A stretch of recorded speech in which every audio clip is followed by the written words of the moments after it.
জীবনটা ঠিকভাবে কাটানোর জন্য দুটো জিনিস বোঝা জরুরি। কখন ধরে রাখতে হবে, কখন হাত ছেড়ে দিতে হবে। জীবনে এই দুইয়ের ভারসাম্য বজায় রাখতে পারলে জীবনটা ভীষণ সুন্দর হয়ে ওঠে। বাঁচতে হলে ধরতে যতটা জানতে হয়, তার চাইতে ঢের বেশি জানতে হয় ছাড়তে। যখন কোনো কিছু ধরে রাখতে গিয়ে নিজের জীবনটায় অর্থহীন হয়ে পড়তে থাকে, তখন তার তৎক্ষণাৎ ছেড়ে দেওয়াই ভালো। ভালো এবং মন্দ, ভালোবাসা ও ঘৃণা, ক্ষমা ও প্রতিশোধ, এমন পরস্পর বিরোধী সত্তার সহাবস্থানই হলো আমাদের জীবন।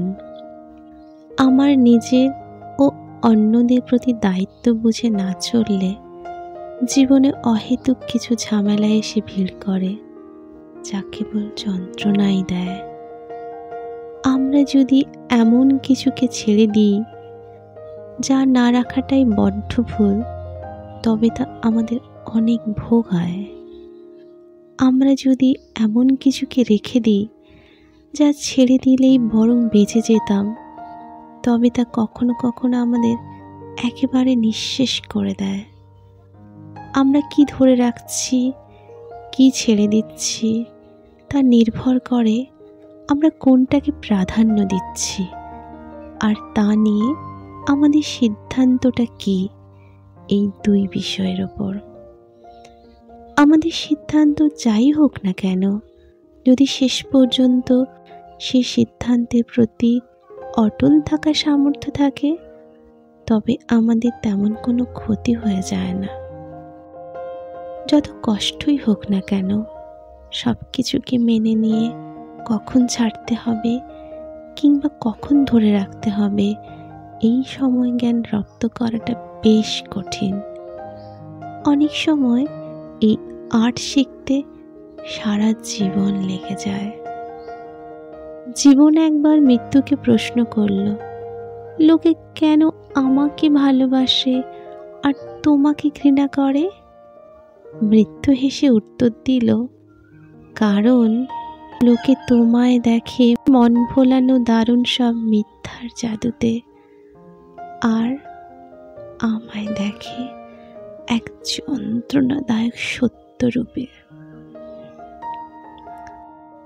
সুখ কি তা বোঝার জন্য প্রথমেই দরকার অসীম দুঃখের আবাহন।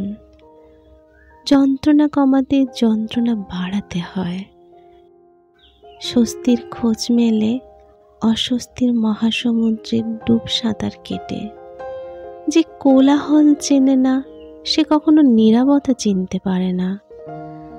জীবনের কঠিনতম কাজগুলির একটা হলো কোনো কিছুকে ছেড়ে দেওয়া, হোক সেটা ভালোবাসা কিংবা ঘৃণা, রাগ কিংবা অভিমান, লাভ কিংবা ক্ষতি, বন্ধু কিংবা শত্রু, কাজ কিংবা আলস্য। পরিবর্তন এত সহজ ব্যাপার নয়। কোনো কিছুকে ধরে রাখতে বা ছেড়ে দিতে দুটোতেই আমাদের নিজের সাথে যুদ্ধ করতে হয়। অনেকদিন পরও আমাদের মনে হয়তো একটাই আফসোস থেকে যায়, হায়, যা আঁকড়ে ধরে এতদিন কাটিয়ে দিলাম তা আসলে আমার ছিলই না।